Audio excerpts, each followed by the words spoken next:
जिनके ऊपर सवारी नहीं भी आती है उनके ऊपर भी देवी कृपा होती ही होती है। और ऐसे ऐसे लोग भी होते हैं जिनके ऊपर सवारी नहीं आती पर वो ईश्वर के बहुत ज़्यादा नज़दीक होते हैं, इतने नज़दीक कि वो ऐसे बैठ के बातें करते हैं आमने सामने ईश्वर से। पर सवारी में कई नुकसान भी होते हैं, कुछ फ़ायदे तो हैं ही, साथ में कई नुकसान भी हैं। फ़ायदे कम नुकसान ज़्यादा है, मैं आपको ये बताऊं। और ये जब मैं आपसे कह सकता हूं जब आप उस शक्ति को सूक्ष्म तरंगों के रूप में अपने शरीर में उसका स्थान दें, तब हम कह सकते हैं कि सवारी बुलाकर आपने जो गलती करी है वो आपको नहीं करनी चाहिए थी। सवारी बुलाने से क्या क्या परेशानियां उत्पन्न होती हैं, सवारी बुलाने से क्या क्या दिक्कतें आपके सामने उत्पन्न होती हैं, मैं आज वो आपको बताऊंगा। साथ ही बताऊंगा कि सवारी ना बुलाकर आपको क्या ऐसा करना चाहिए जिससे जो देवी और देवता हैं वो सदैव आपके साथ रहे, वो सदैव आपके जो भी प्रश्न है उनका उत्तर दे। सवारी ना बुलाकर आपको जो करना है वो करना है ताकि आपके कान में देवता आवाज़ दे, जो आप पूछो उसके बारे में वो संक्षिप्त रूप से आपको बताए। सबसे पहली बात बताऊं, देखिए जब भी आप सवारी बुलाते हैं तो अधिकतर माता बहन या फिर जैसे एक तो सवारी आती है गुरु के माध्यम से कि गुरु ने सिर पे हाथ रखा, शक्तिपात किया और वो सवारी ट्रांसफ़र होगी और फिर सेवा आपने करनी शुरू की और वो आपके ऊपर सवारी खेलनी शुरू हो गई। एक आती है जब आप स्वयं मेहनत करते हैं, स्वयं पूजा पाठ कोई साधना करते हैं, तब वो सवारी आ रही है। और एक तीसरे तरीके से भी आती है, वो पीढ़ी दर पीढ़ी कोई सवारी आपके चल रही है, जैसे परंपरागत रूप से चलती है। परंपरागत रूप से कई घरों का ये विधान होता है कि उनमें एक भगत होता ही होता है, भगत यानी जो सवारी को ग्रहण करता है। तो अगर इस तरीके से आती है तो वो भी सवारी ही होती है जो आपके ऊपर आती है। पर जो माता बहनों को सवारी आती है, क्योंकि मैं साफ खिलाफ हूँ, माता बहनों को सिर नहीं हिलाना चाहिए, माता बहनों को खेलना नहीं चाहिए, चुन्नी सिर से नहीं उतरनी चाहिए माता बहनों के। हालांकि वो गद्दी लगा सकती हैं, गद्दी लगाकर जो भी पूछा है वो बिना खेले भी वो दे सकती हैं। एक आराम से वार्तालाप करके जो भी परेशानी है सामने वाले व्यक्ति की, उसकी परेशानी को सुनकर माँ तक पहुँचा सकती हैं, बाबा तक पहुँचा सकती हैं। क्योंकि लड़कियों में और जो हमारी बेटियां हैं और जो हमारी बहनें माताएं हैं, बहुत गलत प्रभाव पड़ता है। जिनकी शादी नहीं हुई है उन बेटियों के बारे में बताऊं, अगर वो खेलती हैं तो आगे जाके जब रिश्ता होता है तो यही चीज़ें सामने आती हैं कि वो सिर हिलाती है, खेलती है। बहुत सारे चौकी वाले लोग भी ये गलती करते हैं, जिनसे मैं विनम्र प्रार्थना करना चाहूँगा कि कभी भी अपनी चौकी पर किसी बहन बेटी की वीडियो ना डालें, उसके चेहरे की वीडियो ना डालें, ताकि वो बदनाम ना हो।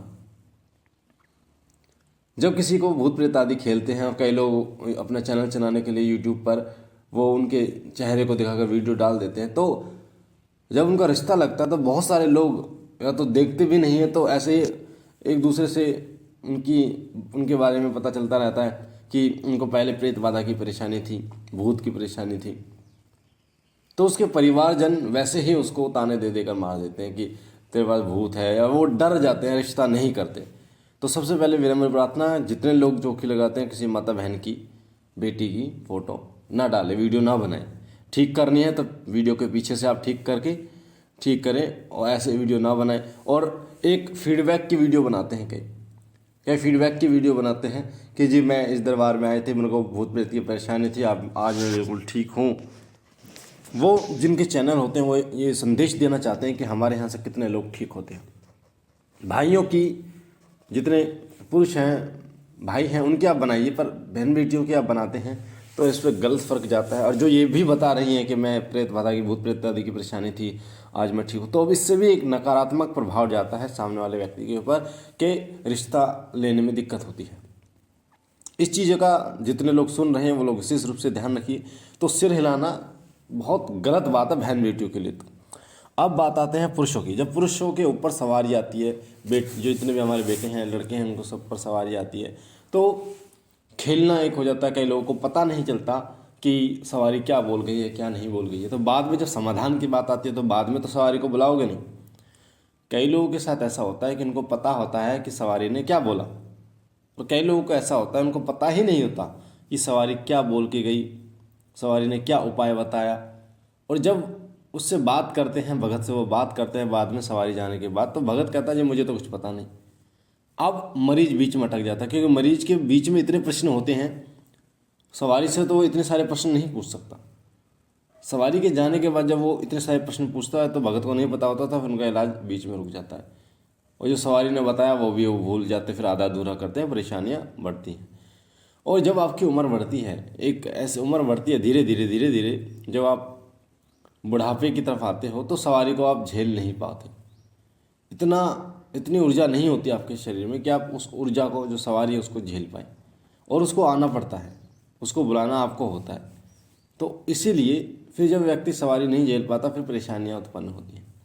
तो सबसे अच्छी बात यह है कि सवारी आप ना बुलाकर उन देवता से विनम्र प्रार्थना करें कि हे देव, आप अपनी सूक्ष्म ऊर्जा से मेरे हृदय में वास कीजिए, आप सदैव मेरे साथ रहिए, जो भी मैं आपसे पूछूं उसका जवाब दीजिए, मेरी सहायता कीजिए, पर सवारी के रूप में ना आए। अपनी ऊर्जा को सूक्ष्म रूप करके आप मेरे हृदय में वास कीजिए। जब आप इस तरीके से प्रार्थना करते हैं अपने इष्ट देव से, जिनकी सवारी आपके ऊपर आती है, तो वो निश्चित रूप से आप पर कृपा करते हैं। फिर वो सवारी के रूप में नहीं आते, फिर वो आपको जो संकेत देते हैं, वो स्वप्न के माध्यम से जो वो संकेत देते हैं, वो आपके कान में आवाज़ लगती है। जब आप गद्दी पर बैठते हो, जब आप पूजा पर बैठते हो, तो आप पूछते हो कुछ भी, गद्दी पर है, पूजा पर, तो आपके कान में स्वयं आवाज़ आ जाती है, आपके हृदय से आवाज़ आ जाती है। फिर किसी भी सवारी को बुलाने की आवश्यकता नहीं होती, किसी से पूछा लेने की आवश्यकता नहीं होती।